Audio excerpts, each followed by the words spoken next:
Great. Thank you so much, Barbara. Thanks. It's so nice to be in touch, although just virtually with everyone. And thanks so much, Craig and Amy, for supporting this lecture. As Barbara mentioned, my doctoral research at Berkeley was on Deir el-Ballas, and this was a site that was excavated in 1900 and 1901 on behalf of the University of California.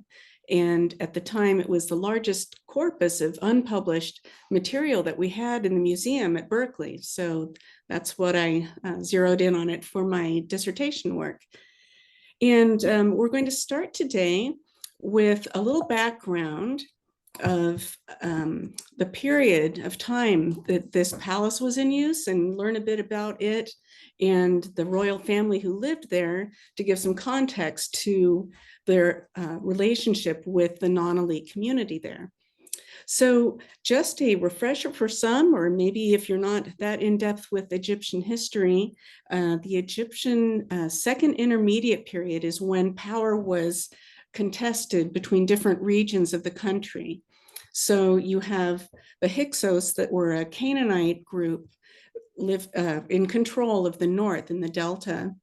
And there was also a small area that was held called the Abydos dynasty.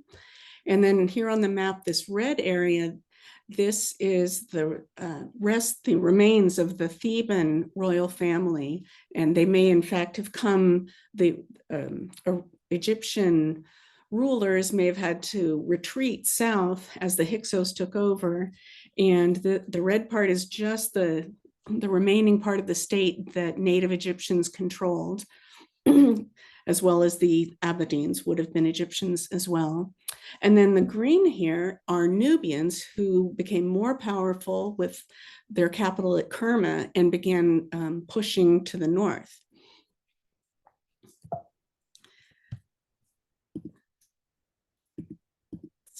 Okay, so some of the famous kings of the Theban royal family who were holding on to that central territory and fighting to the north and to the south.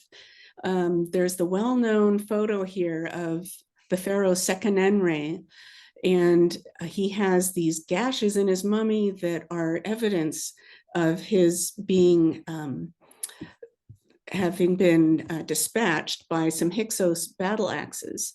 So in fact, the most recent re-examination of his mummy shows that his hands seem to have been tied behind his back. So he was taken, he was captured and down on his knees, or his attackers were above him and killed the king. And then his mummy apparently was sent back to the Thebans to show them what became of their king.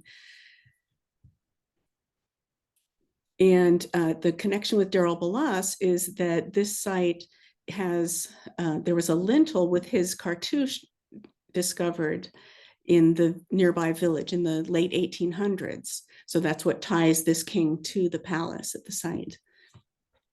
Following Seqenenre, there's Kamoza, and we don't have his name specifically attested at the site.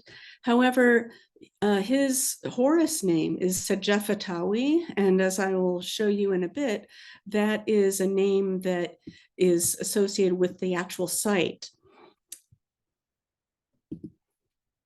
So then another important royal personage of this time, these are two coffins. They're both named for a Queen Ahotep, and these are two different individuals. So the gold one on the left is of a late 17th dynasty style, and she may have been perhaps the wife of Kamoza, whom we just heard about.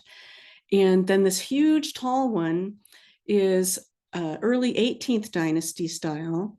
And this apparently is the one that belonged to the mother of the next king, Ahmoza. But when Kamoza, we only have evidence for 3 years of his reign, and then he disappears from the historical record. And apparently his successor may have been a younger brother, Ahmoza. And Ahmoza was not yet old enough to reign. So his mother, Ahotep, kept the country together, when Ahmose did finally come of age, then he fought the Hyksos and expelled them. Kamose had some campaigns against them and besieged Avaris, but did not take the city. But Ahmose actually succeeded in expelling the Hyksos from the north, and also, as with Kamose, turned his attention to Nubia as well to press back against the southern neighbors of Egypt. But Ahmose, we learned some of this inferred biography from a stela that Ahmose left at Karnak Temple, where he praises his mother, Queen Ahotep, and talks about how she took care of Egypt, recruited infantry, took care of refugees, and gathered people deserting from the army and drove out rebels. So she seems to have been a very powerful woman, holding the Theban interest together for the Theban royal family. So those are the dramatis personae that we're looking at for this royal family in this time period. The site is in the Gina Bend in Upper Egypt. And here we'll zoom in. So Deir el-Ballas is in the middle of the bend there. It's a little to the south of Dendera, about 14 kilometers south by the river. And then Thebes, the main capital of this royal family, is farther south. The excavation history, just to briefly let you know what's gone on at Deir el-Ballas, Daresi is the one who found that lintel of Second Enri Tau, and also Quibble worked there 1894 to 95, and he mentioned that there were antiquities dealers from Guinea who had been active at the site, finding things and putting them on the market. Then in 1900 to 1901, we have the Hearst Expedition, and this was on behalf of the University of California. And lastly, Peter Lacavara worked at the site in the 80s as part of his doctoral research, and then returned to the site in 2017 and is presently coming and having seasons every year. And I was part of the team. I was fortunate to be part of the team for 5 years, from 2017 to 2021.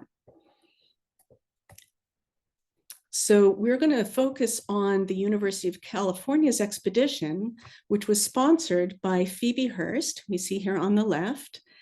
And they, so she was the benefactor who funded all of Reisner's work on behalf of UC for 5 years. Reisner on the right became very well known, of course, and he ended up working at Giza for many years, and has worked also at Kerma and a number of sites. But this was one of his very first places at Deir el-Ballas, where he was really just sort of learning how to be an archaeologist. He was much more of a philologist, person who studied language. But you can see in his notebooks how he develops his methodology of dealing with the quantity of material coming out of tombs and how to catalog things. And he was also a very early user of photography.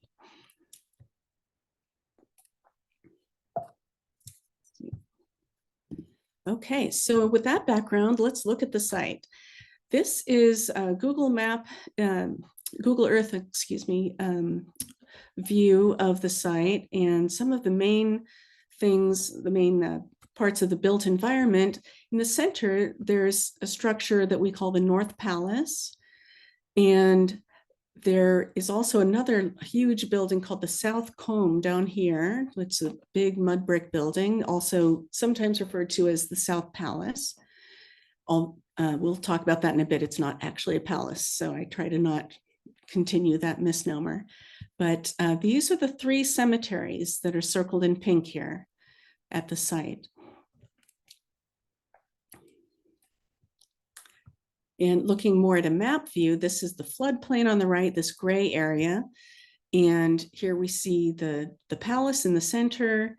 And there are a number of houses that were excavated by the Hearst Expedition, and that also Lacavara has returned to and re-excavated a number of these.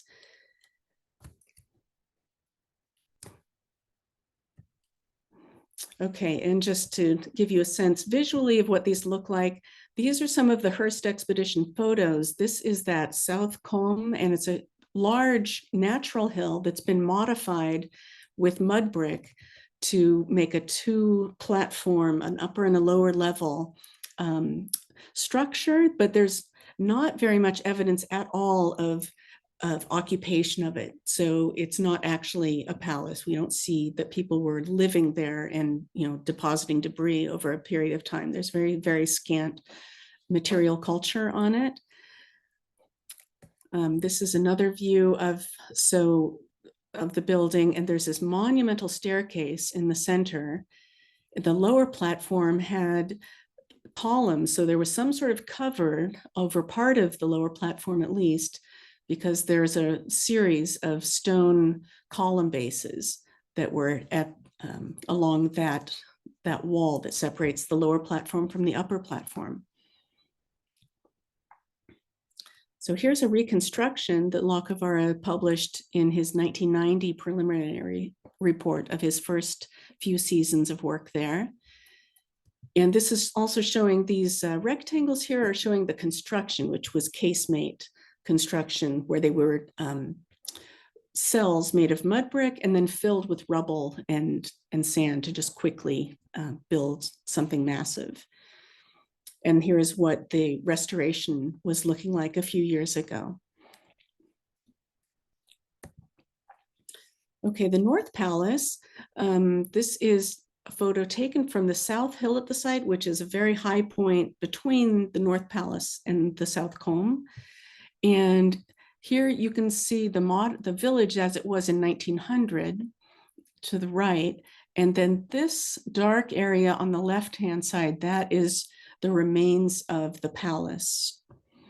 And it's interesting to note here, you've got the Nile River, and you can see how close the inundation came to the palace with these courses of water there in the field. So that is the palace area itself there with the yellow circle around it. And this is a reconstruction that Locavara also had in his 1990 publication to give a sense of what it may have looked like.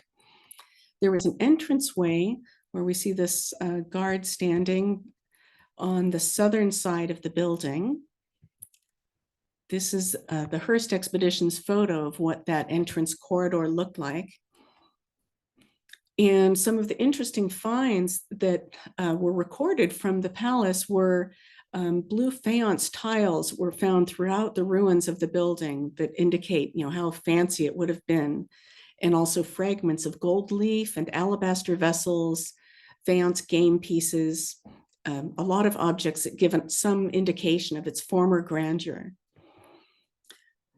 This is a page from Green's notebook where he was recording what he was finding, and we don't have any photos of these, but these are sketches of some of the decoration that had been on the walls.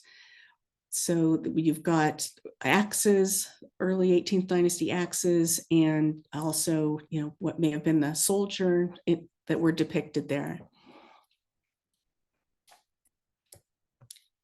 So the ancient name of the town may have been Sejefatawi, which translates to the provisioner of the two lands.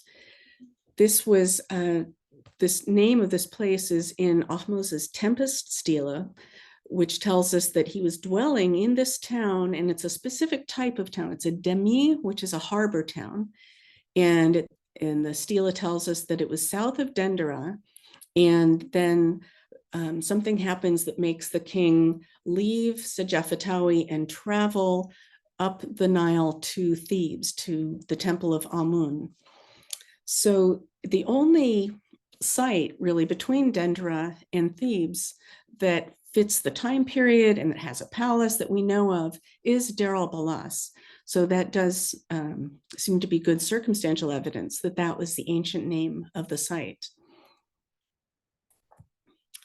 Another interesting thing that was found in the palace were these mud models, and there were hundreds of them that were found, and many more than the Hearst expedition included in this photo. There were hundreds of these rings, and they were painted bright yellow representing gold, and some were painted white to represent silver, and then at least one was red, indicating copper. So in addition to those that may have been used, as currency at the time, there were actual, we have kepesh swords here and daggers. And we also have these fly amulets, and these are just rendered in mud, painted yellow to indicate gold. But the well-known treasure of Queen Ahotep of the late 17th dynasty does in fact include real gold examples of these flies. So these objects that are depicted here tie in very well with actual objects of precious metals that are known from the same time period. So that was the royal presence at the site. And this is the home of the royal family who defeated the Hyksos and reunified Egypt. And then we're now going to look at the domestic context at the site. So there were some specialized structures that are west of the palace. They're called houses, but they were not just like an individual single family home. Don't think of it like that. There were, however, that sort of thing. There were villas for higher up people in the socioeconomic strata. And then there was also a workers' village. So we're going to look first at these houses west of the palace. We have here, this is the thick enclosure wall that was west of the palace. And just outside of it, these are the structures that the Hearst Expedition gave room numbers to. And then when Lacavara returned to the site, he labeled them House A, B, and C. And here I've included a figure that I made for an article that I published. It came out in a book just last year on clay figurines in context. So there were many, many figurines found in these suites of rooms, as well as interesting objects that show a range of activities. So there are very quotidian activities like food preparation. There's grinding stones, Nubian cooking bowls, bovine hooves, maybe they were slaughtering cattle. There was textile production because they found awls and bodkins and loom weights in these rooms. And the clay figurines and models, may have had a ritualistic significance, but others, possibly could have been playthings. It's hard to interpret them. But there's also, in addition to these sort of daily life activities, administrative and even cultic usage that seems to have happened in these rooms. So on this upper left, you see this picture of a goddess and with her bovine horns and the sun disk. That is very likely Hathor. And that was found in this room here, as well as some hieroglyphic texts that unfortunately Green did not record very well. He mentioned that they were rough hieroglyphs, but we can't really reconstruct what text might have been there. But that that is not something you would have in your normal everyday house. So this does show that there's some cultic activity, and this is at the highest level of a court where you have literate people writing hieroglyphs on the walls. And as well, there were hieratic ostraca found in these rooms. So that again indicates that there were scribes there working. So there were about 100 sherds and 2 complete jars found in these buildings as well as in the palace itself. And they have a lot of lists of provisions and personal names, and may have had to do with the boats that were coming in and being assembled to fight against the Hyksos, to expel them. Okay, another house west of the palace is House D, which seems to have been a bakery. And this is a map of a plan showing the different rooms There are silos, there are hearths in the room, in these rooms, and then a number of fragments of figurines were also discovered. When we returned to the site in 2017, we found quite a few of these. So there are the female figurines that are very, very common in this time period that have really abstract, odd-looking heads, and they're flat, and they also have little holes where, like you can see on this example, you could pierce, they're pierced through so that you could string some thread through there. And there are some examples of these figurines where the hair is still extant, and they would take threads and press little tiny pellets of mud onto them to make a wig. But as well, there are animal figurines that came from this building. So whether those have cultic or religious purpose or were simply playthings, it's difficult to say.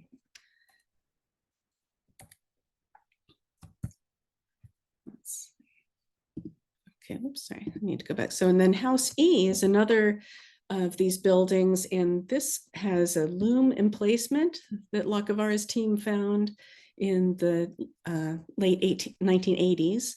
And so that's evidence of textile production. There was also cooking pots that were found there. We found among these silos a lot of charcoal and so evidence of fire and cooking going on, as well as some more figurine fragments of female figurines. So turning now to the sort of regular houses, this is a really great photo from the Hearst Expedition taken from the top of the South Hill, and we're looking at the South Combe, but in this valley between them, you see all these structures that the Hearst Expedition cleared. Lithgow, Albert Lithgow, was the excavator who was in charge of that work on the team, and he excavated some 70 houses, but unfortunately his notes are very incomplete, and he sort of lost track of which houses were where for in terms of mapping, and the notes are often hard to match up with some of the plans that he made. But some of those house plans are here. So you can see there are large buildings. This one seems to have had a thick core, and then it appears that these thinner walls were added on, but the stratigraphy was not recorded by the Hearst Expedition. So it's hard to, other than just generalizations like that, it's very hard to know what were the phases of usage and construction. But this gives you a sense anyway of what these rooms were like. Here are some more of Lithgow's house plans. But, you know, we see again there, this says houses number 1403, but, you know, what are these different little ones? It's very difficult to place those on an overall map of the site. And also his notes only tell us what object, when he did have notes, for the few houses for which we have notes, he'll mention a few things that were found there, but not at all as specific as we would be today, as to tell you in what room, was that on the floor level or just in some fill. You know, we really can't place where exactly these objects were found. But we do have, so just a general sense, though, that again, there were a lot of figurines in these houses. And some of these objects are in the Hearst Museum at Berkeley, like these ones on the top row, for instance. And we do know what house they came from. And some of them that are just the photos, we don't know where the actual object is, where that artifact has gone. It's not been located at the Hearst Museum or at the Museum of Fine Arts in Boston, which is the other place that holds artifacts from the site. So all we have are the expedition photos, though, as evidence of these.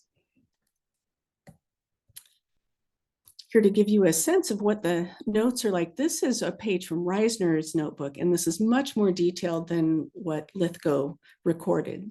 So this one house that Reisner recorded, he's got the walls, and then he also has sketches of the sort of sherds that he was finding in each room, which is much more informative. So for instance, on the bottom right corner, you see this odd looking shape with two holes, and that is very likely a bowl like this. This is a spinning bowl, and it's got two loops of clay in the base so that you can run the thread through it so that it won't get tangled up when you're spinning.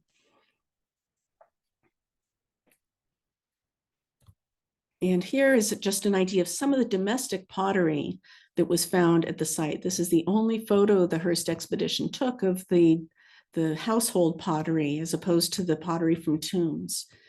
We also see a lot of these platters that have incised decoration in them, some in a herringbone pattern or chevrons, and only a few that had a little bit of figural decoration like a bird or a fish.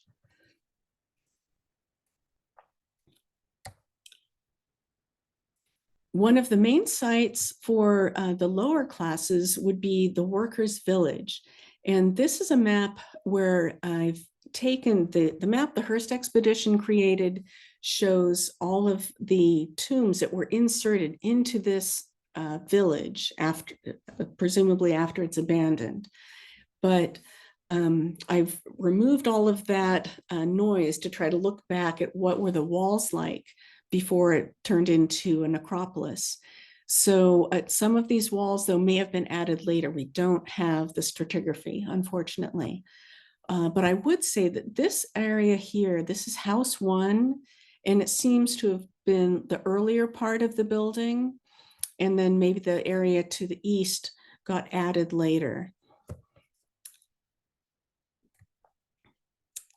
So those are our houses for and that's the settlement evidence that we have. Not the greatest recording, what we would want, but that is what we can glean from the findings.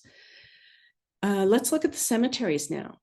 So I want to note, first of all, that all the tombs were looted to varying extents, or nearly all of them. There were only 4 tombs in cemetery 1 to 200 and one burial in another cemetery that appeared to be intact. So we're going to look first at, make this advance here. Okay, cemetery 1200 to 1300, that's up here at the far northern end of the site. Cemetery 500 is right here, just immediately west of the palace and definitely the closest to the palace. And then cemetery 1 to 200 is the one that was placed into the workers' village that we just looked at.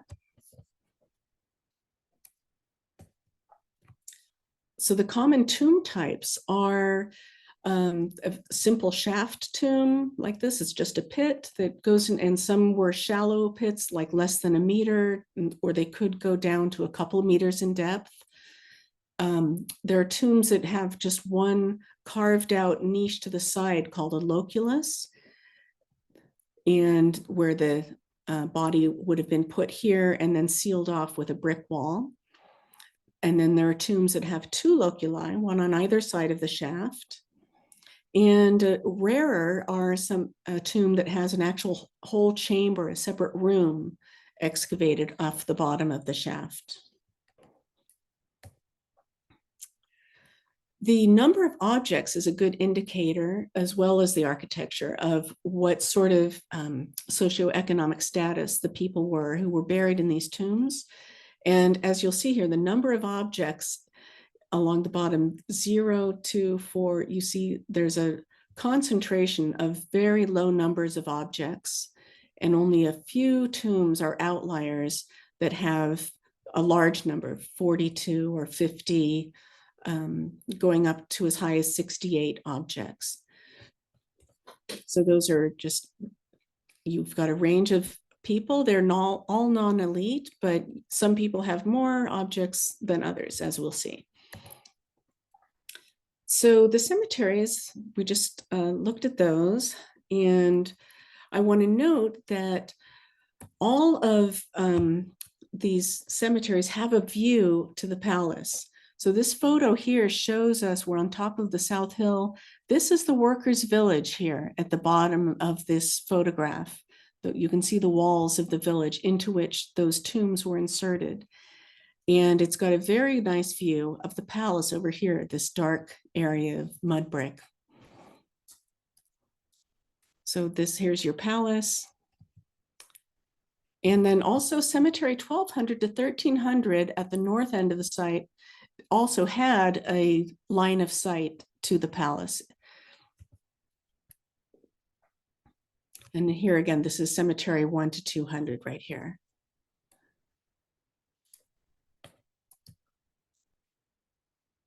And cemetery 500 is off of the screen of this photograph, but would have been just immediately to the west. Cemetery 500 is very small. There were only 14 tombs, and it was very poorly recorded. So we're just going to look at that quickly. It had mostly larger tombs, though. So they had separate chambers, or some even had 2 separate chambers. And they did not have any tombs that were very simple, like a simple shaft or just one loculus. Here's an example from Lithgow's notebook of what those look like, with a cross-section plan here, and then the bird's eye view to show the shaft and then the chambers on either side. But unfortunately, he only recorded the architecture and like how many skulls or bones he found, and almost nothing about the material culture. All we have is this little bit of information about pottery from one tomb, and then a few objects at the Hearst Museum that seem to be from this cemetery. These are Tutmosid in date. So that would be the early 18th dynasty. Cemetery 1 to 200 is the largest cemetery. So this, as you can see, here's our workers' village. And now you can really see all those rectangles that represent tomb shafts that were placed into the walls of the settlement. This cemetery does have a view of the North Palace. The cemetery is over here on the hillside. And then here we were with the team standing on the ruins of the North Palace. And I would suggest, here I've got it circled there, that's where the cemetery was back in there. And it seems to me that this may be a visual connection, that the people that were buried wanted to remember the royal family who lived in that palace and have some connection to it. Here's another view of the workers' village with the tombs and then the palace area.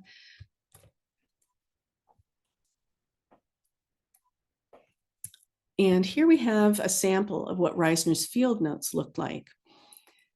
So he gives sketches of the tombs, and he would sometimes sketch where objects were found and what sort of human remains. Here we have some ribs, but it's very, as you can see, it's not nearly as scientific as what we might do today, but it was excellent for his day. For 1900, he gave a lot of details. He recorded just sherds, not just whole vessels. And this is the data that I used in my publication of the cemeteries of Deir el-Ballas to do scale drawings based on his sketches and measurements, and try to reconstruct these tomb assemblages as best as I could.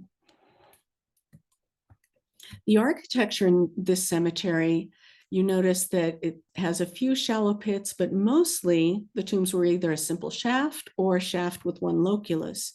There are almost none of the really complicated ones that took more investment of energy and expenditure to carve out separate chambers. An interesting tomb here, there was one ovoid tomb, which is not an usual Egyptian shape to make a tomb. So we'll talk about that in a bit. The minimum number of interments, this again is from the publication that has just come out, where I've tried to calculate based on his notes how many tombs had a minimum interment of one individual. That was the most prevalent, but quite a few, like 27 tombs, had two individuals recorded, and then only a few tombs had a greater number than three.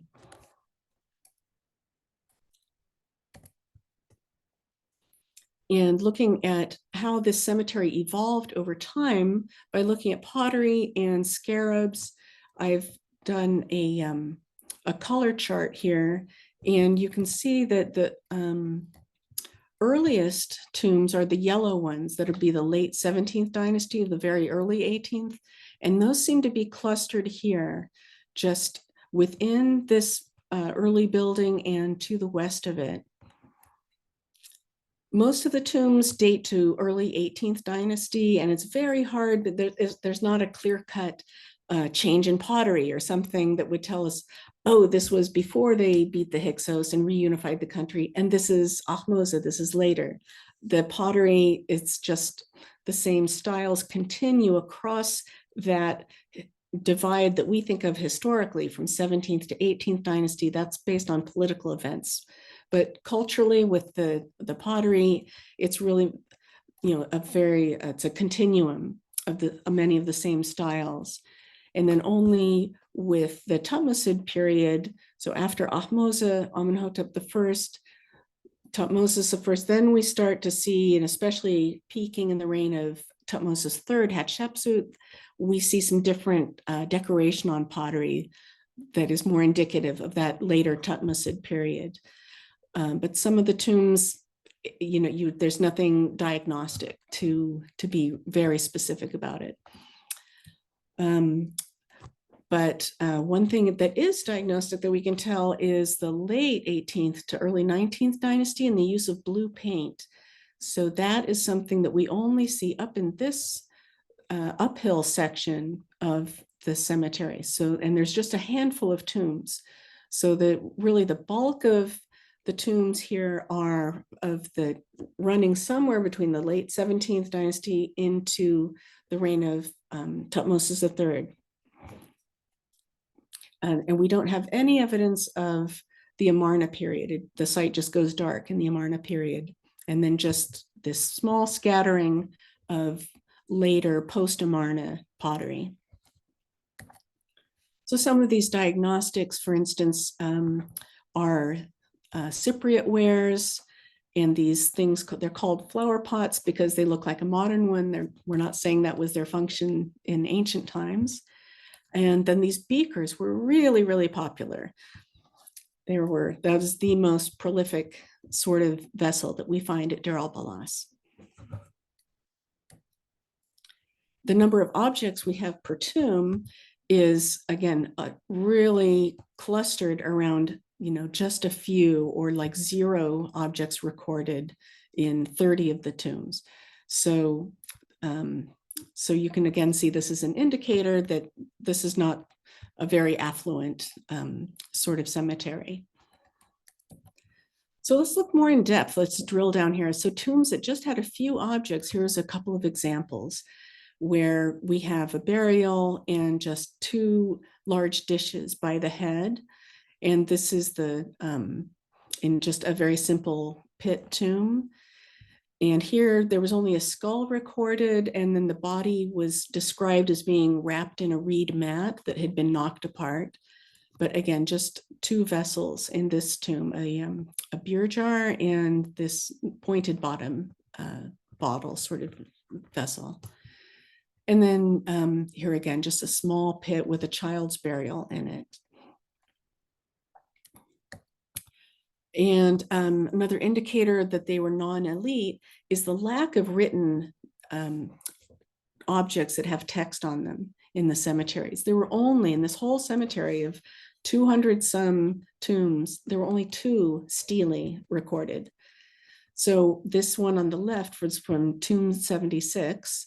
And unfortunately, Reisner did not record any pottery or, to give us any more, was there pottery found there or not? He usually was excellent at recording that, but but his notes are silent. I think he was excited to find a stela and ran out of time for the pottery. I don't know.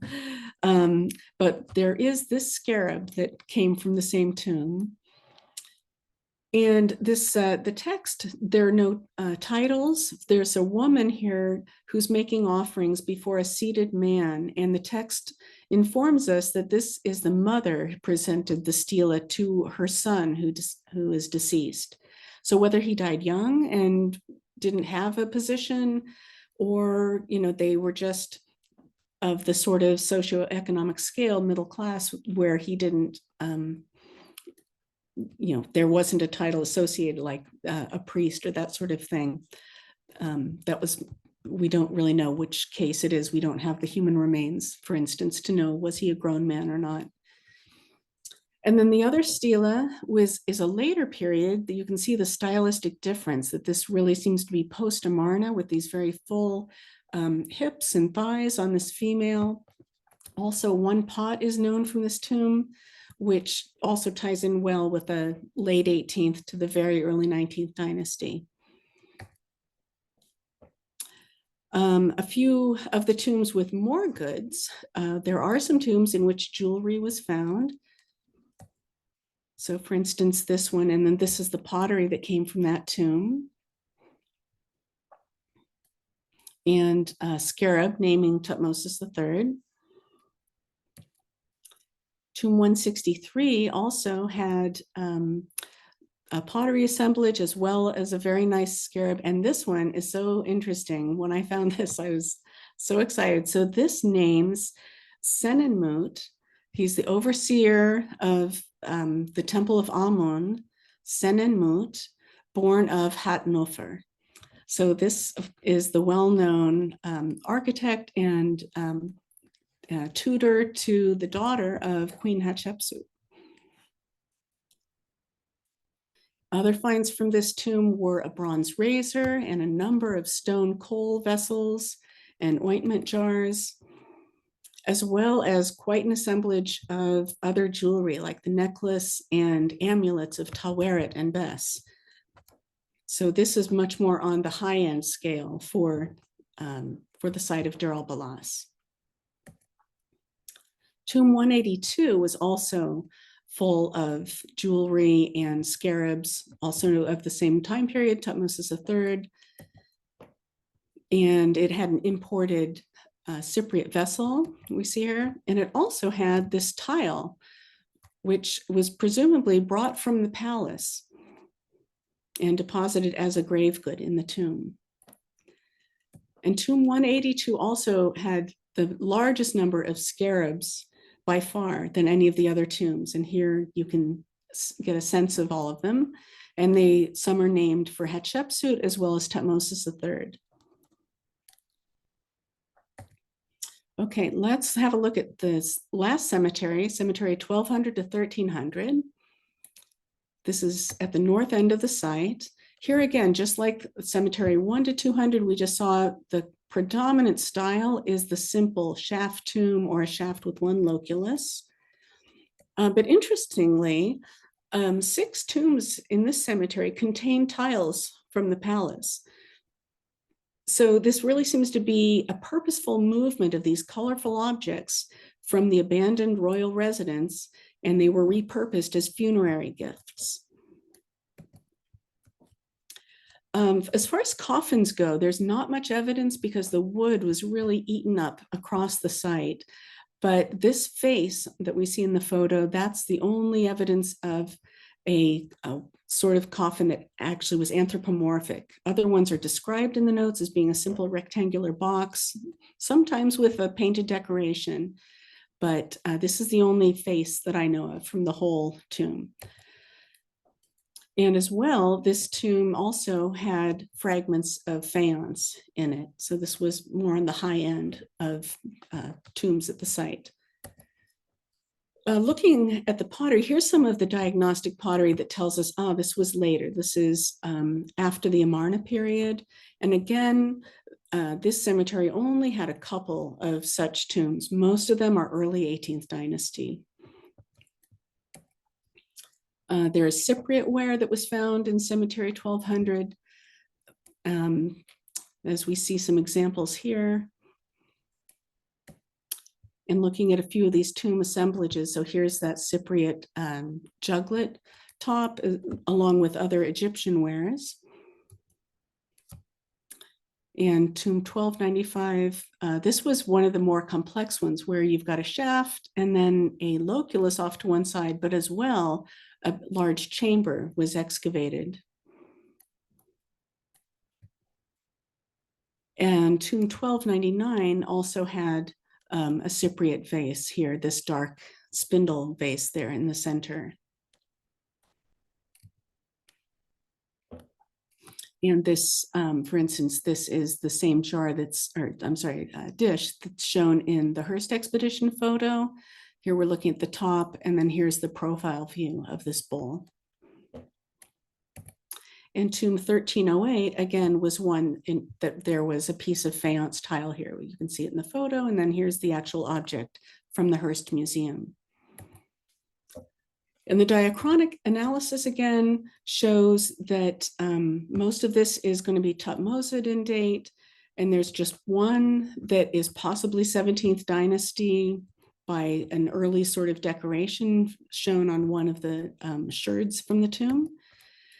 And then only two that are later that have the blue painted pottery indicating post-Amarna. So that is the data we have from the cemeteries. Who were these people who lived at Deir el-Ballas, these non-elite people? So some of the possible occupations might have been agriculturalists. From other papyri, like the Wilbur papyri, we have a lot of titles for different jobs that people would have on agricultural estates, as well as there's evidence of textile making, pottery making, and military activity. So for textile making, for many of the houses, we have these spindle whorls, and we also had that sketch that we saw earlier of a bowl that was used for spinning. And needles are another object. There are quite a few needles at the Hearst Museum that came from the houses. So that seems to have been an industry at the site. The pottery industry is really big at Deir el-Ballas. So in fact, currently, they continue to mine this marl clay. On the top left, you can see what the raw clay looks like, these chunks. And then they form it, they temper it, and make clay of it, and make jars to this day that they distribute throughout Upper Egypt for water or for making pigeon houses. And when the jars don't turn out right in the kiln, there's a problem. They repurpose them in the architecture in the village. So you can see these jars being used just to make an animal pen. Or here behind this water buffalo, they've incorporated them just to help build a wall. And another very likely occupation that these non-elite people had was to serve in the military. So one piece of evidence that we have is Ahmose, the son of Ibana, has a tomb at El Kab, and he talks about coming up as just a common sailor and then being very courageous in battle and winning awards from the king and being given land by the king. So it may be that there were all these campaigns in the Thutmose period, and these guys might have been given land in Deir el-Ballas as part of their reward for their military service. In the palace itself, all of these bronze artifacts were found in the palace. So of course, during the time of the wars, there was military involvement, but I would suggest that even after the court abandoned the palace and went back to Thebes, that the continued Thutmose campaigns would indicate that they were, they may have been soldiers who retired and were given a place in that provincial city of Deir el-Ballas. Another interesting group that's at the site are Nubians. There's a lot of evidence of Nubian cooking pottery from the area near the palace, as well as some of the tombs in cemetery 1 to 200. Two of them So this very fine kerma bowl was in tomb 122. And then this beautiful, very thin-walled little beaker cup was found in tomb 224. And that was the tomb, in fact, that was ovoid in shape, which is not an Egyptian shape at all. So we have some evidence of Nubians living with Egyptians at the site of Deir el-Ballas.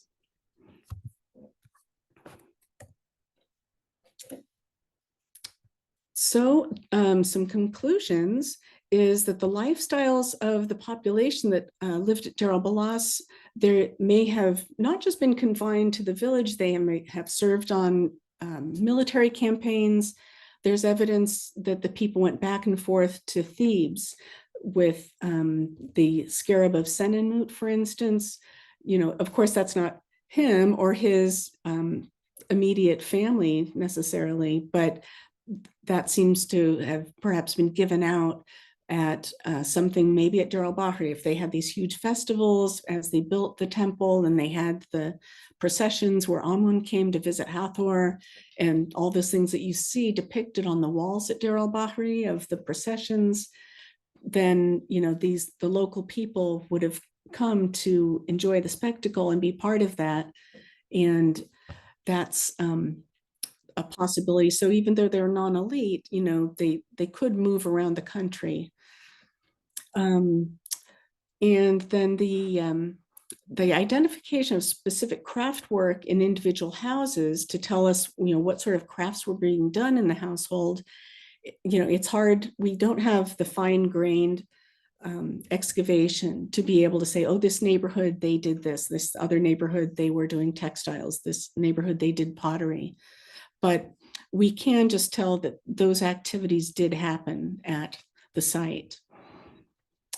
And the local family-based enterprises were, in fact, the basic unit of social and economic structure in ancient Egypt. So these individuals were working to their own economic advantage, and they can be broadly defined as non-elite, but I would say the occupations and the social status of the Deir el-Ballas population was likely quite diverse, from the tombs that we saw from having 0 or 1 or 2 objects to lots, boxes full of scarabs and jewelry. There's a range in this town's society.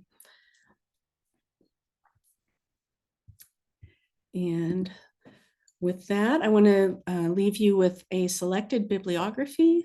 So for all these details and so much more, here's the reference for the Harvard Egyptological Studies monograph that just has come out.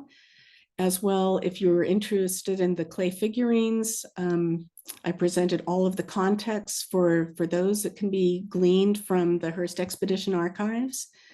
Peter Lacavara has published a lot more than just these 2 that I've listed here, but these are the main preliminary reports on the site itself. And I also would recommend Peter Dermanwelian's Walking Among Pharaohs, his biography of George Reisner, for a really fascinating read about the man who Phoebe Hearst hired to do the excavations for her, and just his amazing story and how that ties into the University of California's history is just one part of his lifetime.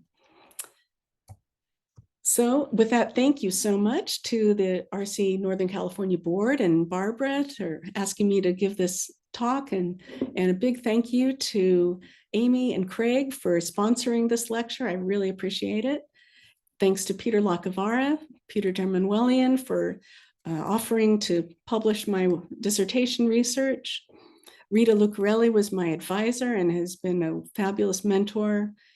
And also big thanks to Leslie Freund and Michael Black and Paolo Balaghetti at the Hearst Museum, without whom this research would not have been possible. And Denise Doxey and Susan Allen at the MFA were also instrumental in helping me access the archives at the MFA. So thank you very much. Thank you, Vicki. This is a fantastic talk and has done a lot to contextualize and give renewed life to all of that stuff that has been unpublished for so long. And Thank you. so it's it's wonderful that you were able to do that work. We have a bunch of questions. I will read them for the record. And the first one is from Edith Goldman, who asks, Mhm. since the inundation came up so close to the settlement, did any of the tombs hit the water table? Um, no, I don't think so. The tombs were farther up into the low desert. So, but there was definitely some humidity or something where the wood is in really, really bad shape. So almost all of the coffins were just discovered as just casts where they could tell, oh, there was mud. We can got some plaster sticking to the wall here. So I would say it was humid, but not actually flooded. Okay, thank you. Here's a Mhm. question from Cynthia Smith. When you say workers' village, what occupations would they have had? Were they the Mhm. people who constructed the palace, artisans, or perhaps farmers? The occupants of this site obviously needed food. Yes, that's right. And I think so. Hopefully, as the talk went on, then I was able to answer that question that, yeah, I think they could have been farmers. They're and agriculturalists, and there's a whole lot of different um, titles that we know of different, estate managers or laborers, and some were herdsmen or, had different specialties within that broad sort of idea of an agriculturalist. Okay. Um, mhm. From Matthew, were the mud models you had previously mentioned used as a currency? And I kind of want to piggyback on that. They were Mhm. found in the palace in many cases, were they not? How come the palace has to use mud? How come they can't have the real stuff?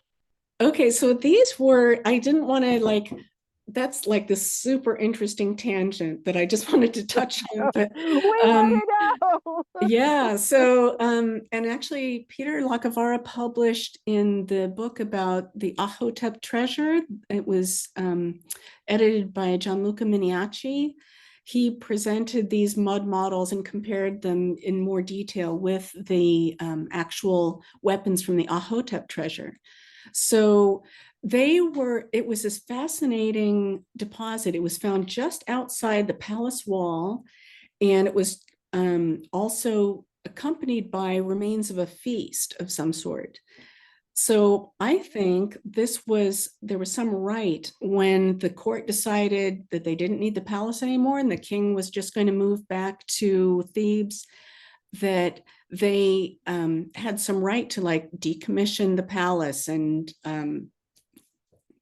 that these objects were like a commemoration of beating the Hyksos. And it's so interesting. The actual bronze weapons that were found in various rooms in the palace, some of them were described, they were laid on clean sand and they were pointing to the north and to the northeast where the Hyksos were from. And then one or two were Wow. found pointing south, like at the Kermans. And so it's,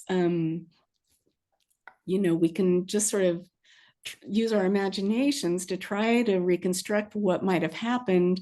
But there was a feast, definitely. There were flowers and reed mats and food remains found with these models. So there was some event held there, and presumably, and also that is the same context where the Hearst expedition recorded they found Ahmose's name. There were jar sealings, and they found so that's our only tie that specifically links the King Ahmose to this palace.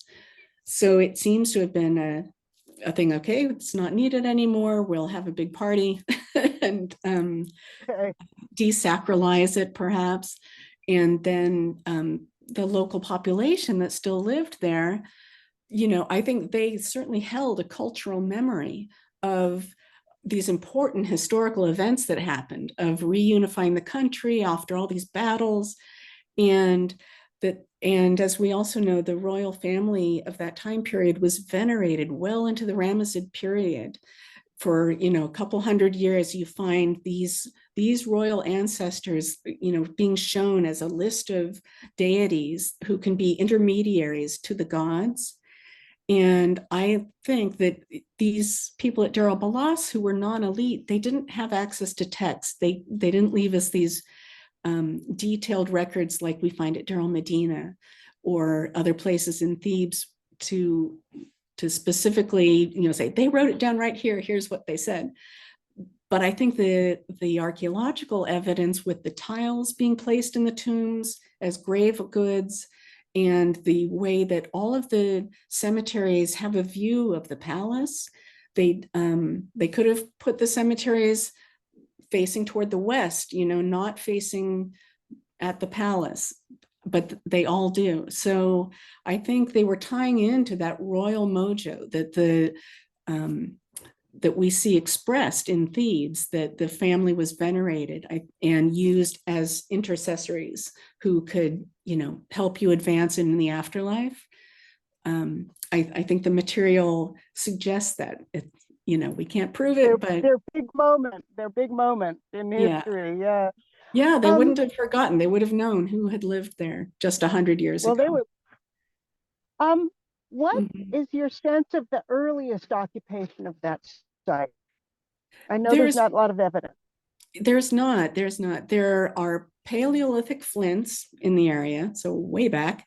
There is one tomb that was found in the hillside where the South Combe is, that's like a late Old Kingdom rock cut tomb, and it's a one-off. It's just, that's the only one from the site. If you keep going a little farther to the site of Ballas, there are other Old Kingdom tombs. So maybe the one that we have on the hillside at the South Combe, that may have been like the northernmost kind of, extension of that Old Kingdom activity. But it's just the one. And then there's nothing Middle Kingdom. There's nothing until we get this establishment of the palace presumably by Second Henry Tao. Super interesting. Thank you. Another question from Cynthia. Might the flower pots have been bedja? I don't know what bedja is. Cynthia, help us out. What is bedja?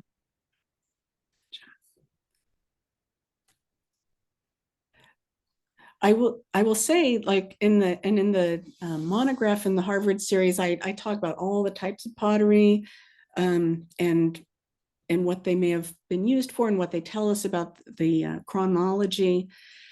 We see those with bread offerings in tombs in the Theban area. You see that sort of pot with loaves of bread coming out of it. So they were offering pots of some sort, Okay. but they could So be used to contain molds? whatever. She asked, were they bread molds maybe, or could they have been bread molds? Yeah. I would say likely, they may have held bread when the person was buried and they were placed in the tomb, and the bread may have just not survived because like the wood didn't survive. Were you able to do any kind of that kind of like analysis, paleobotanic analysis or archaeobotanic analysis? Yes, in fact, so what fruit remains and grains. I have a couple articles that I've published with my dear friend Amr Shahat, and those are where I give the context about these are the tombs and what else was found in the tomb, and then he looked at the botanical remains and said, oh, we have balanitas, we have dome fruit. Yes, there were food offerings, and but not huge quantities. Like sometimes we find at Deir el-Medina, lots of dome fruit from the dome palm, for instance. In these tombs, just a handful, and at most. And some sycamore figs, but not really evidence of meat provisions. So when you think of the higher ups in Egyptian society, they received offerings. That you have all those scenes of cows getting butchered and the head and the heart and the foreleg being presented. The only bovine evidence we have from any tomb is one tooth that was shown in a photo that the Hearst Expedition took. So that seems to have been, something they did not have the resources to do, to provide beef like the nobles always depict in their tombs. What else? Oh, and those beakers. So for botanical remains, many of the beakers had a grain, like spent grains from the brewing process, that were given as grave gifts as well. But most of those got cleaned out, unfortunately. So Reisner writes, oh, this one had vegetable husks, it had grain husks, da, da, da. And I guess they got cleaned out before they got to the museum, because there are very few of the actual remains to have a look at again and analyze in more detail. Oh, well. I got bounced off the Zoom temporarily, so I have to paraphrase another question. Did the fact that, how do you share the footing of these tombs with your cataloging the number of objects? How does that figure into Right. So it's just a caveat to say this is how many the number of objects that were recorded from the tomb, but yes, they were likely higher. And but there's a very nice book by Eileen Goulding, and it's called "What Did the Poor Take with Them?" And she does an analysis of cemeteries where there were unlooted tombs and looted ones. And she finds that overall, you can extrapolate from looted tombs. It's not useless to talk about like what sort of objects they had and numbers. So that's, but as with it being an excavation from 125 years ago, and the record, the archival record, being spotty with what notes people took and what they didn't happen to write down, or trying to reconnect. We've got a photograph of some tombs and we don't know, well, which tomb is that? Because it doesn't, you can't, from the notes, you can't, it doesn't match anything in the notes that are extant. So what I did in the monograph is just try my best. Here's the data. Here's what we know. But it's a jigsaw puzzle that's missing a lot. That's got a lot of pieces gone. Yeah. There is another question after that one that I Can you read that, please? Yeah. Are the tombs? Yeah. Jongmin Lee asks, are the tombs with few objects being interpreted that the owners were extremely poor under the subsistence, or are they being interpreted that they just didn't feel the need to intern a great deal of burial goods? Also, are there any possibility that wooden burial goods were decayed? So to the last question, yes, absolutely, wooden goods would have decayed, because that's what we see with the coffins, where Reisner and Lithgow just record in so many cases that there were traces. They could tell there was a cast in the dirt where there had been a box, but the wood itself was just gone. So for sure, if there were other wooden objects, they likely are lost. And but I think, we see that some people were buried with just a couple of objects, but at that time of the early 18th dynasty, people wanted a lot of daily life goods. In later Egyptian history, and certainly in the Coptic period, you don't get that. People going into the Ramessid period and Third Intermediate period, you don't have all this pottery and stuff. The person has their nice 21st dynasty coffin with the beautiful Book of the Dead scenes on it and judgment scenes. And they're not trying to take all this pottery with them too. But at this time period, that was desired. So I think furniture-wise, and an interesting comparison is with Deir el-Medina. It's better preservation up higher on the hill there, but there's a lot more furniture, chairs and headrests and boxes and things. So it's kind of an open question about, well, is this a matter of worse preservation down closer to the floodplain at Deir el-Ballas, or also just you didn't want to put the chair in the burial because you're going to still use that, and you didn't have money to go buy another one. That's it could be a bit of both, really.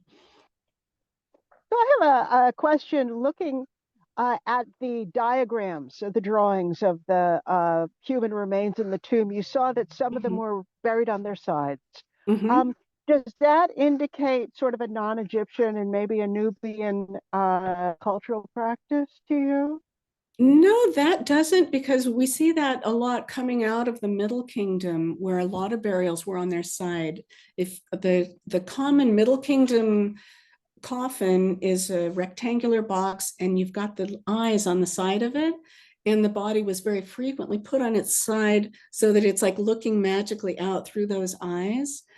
And Okay. Jean Borio has an excellent Wow. article looking at burial position and trying to analyze um, how significant that was, because you have supine burials on your back or side burials, and that is it's not indicative of Nubian, definitely. It's something that sort of gradually was changing, and both practices we see both practices at Deir el-Ballas, and it's not really indicative either of time period or ethnicity. Okay, thanks. Mm-hmm. Did any of the human remains make it to Berkeley? No, not that Uh, I know of. Too bad. Okay. No, their location is unknown. Um, Oh, unfortunately, yeah. oh, okay. All right. Do we have any more questions for Vicky today? She's been very good about. She's answered a lot. So any more? Well, with that, I'd like to thank you all for joining us in this special June lecture. You have. Oh wait, one more. Question Okay, is loading. Oh, sure. I'm happy to take another. okay, Vicky. You. Okay. Question is loading, it says. Yeah. We will be on the talk will be on YouTube in a few days once it's you know um Vicky has a look at and stuff. It'll be on our RC NorCal YouTube channel. And then Great. also you have, of course, Vicky's email if you have any questions that come up later as you think about her work Yeah, and her contributions. yeah, I'd be very happy Oh, to. come on, Emily. Oh, you know what? Actually, you can come out and mute yourself and give the question Yeah, I'm so sorry, but read. I'm in like a day or two, I'm flying back to Egypt, and I just couldn't think of going from the East Coast to the West Coast. But thank you so much for inviting me, Barbara. I do appreciate it. It's I hope to see everybody out in Berkeley another time soon. Let's see. Okay, here's the question. Are the tombs near the workman's village means that the context between the workmen and the royal people were relatively active? So that's an interesting question. I picture when the palace was being constructed and being lived in, it was a period, we don't know exactly how long the reigns were, but I would say 40-ish years of active use. And certainly you had from the king to the court, and then all of the support staff underneath and soldiers that were being amassed to go fight these battles. And I think you had a wide range of society, the whole range of society there. I don't think we know if it was okay for like the working class to ever like look upon the pharaoh. I don't know. But they were in proximity. Definitely they were in proximity. And when the king was taking the soldiers out to battle, they would have seen them. But I don't know exactly what the protocols were. I don't reckon people could just approach the king. But yeah, it was Well, the they whole got to community look there. at him after they got to look at him after they died from their tomb. right? Yep. Okay, well, if we have nothing else, no more questions, thank you very much for Dr. Vicki Jensen of UC Berkeley, and we will have this talk on our YouTube channel. Tell your friends. Thank you very much. And Great. RC Oracle will return to you with another Great. talk. So stay in Thank touch. you. Thank you Thank you very so much. much, Barbara. Thanks, everybody. Thank you very much.